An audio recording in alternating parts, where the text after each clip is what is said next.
பொதுவாக பர்த்டேன்னு சொன்னாலே friends and families கூட தான் கொண்டாடுவாங்க. ஆனால் என்ன மாதிரி சில பேர் பர்த்டே அப்பவும் தனியாக தான் இருப்பாங்க. அந்த மாதிரி நீங்கள் இருந்தீங்க அப்படின்னு சொன்னால் மறக்காமல் கமெண்ட்டில் சொல்லிட்டு போங்க.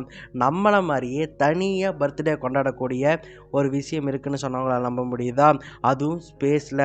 என்ன அப்படின்னு சொல்லிட்டு கேட்டிங்கன்னா, 2011 நவம்பர் 26 மார்ஸ் கியூரியாசிட்டி ரோவர் அப்படின்னு சொல்லிட்டு செவ்வாய் கிரகத்தை ஆராயறதுக்காக ஒரு ரோவரை யுஎஸ்ஏவானது விண்ணில் ஏவறாங்க. நாசா அனுப்பிய அந்த விண்கலனானது 2012ஆம் ஆண்டு ஆகஸ்ட் 5ஆம் தேதி செவ்வாய் கிரகத்தில் போய் தரையிறங்குது. அந்த தரையிறங்கினால அதை பர்த்டேவாக நினச்சிக்கிச்சு.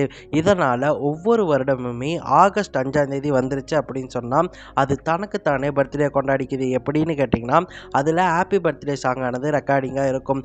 அந்த சாங்கை ஆகஸ்ட் 5ஆம் தேதி ஒவ்வொரு வருஷமே ஒலிக்க விட்டு அது கொண்டாடிக்கிட்டு இருக்கு தனியாக அந்த செவ்வாய் கிரகத்தில்.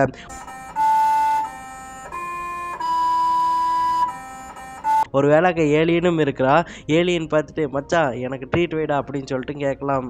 அதாவது இந்த மாதிரி பர்த்டே தானாக கொண்டாடுற மாதிரியான செட்டிங்கை நாசா அந்த மார்ஸ் கியூரியாசிட்டி ரோவரில் பண்ணி அனுப்பி வச்சுருக்காங்க.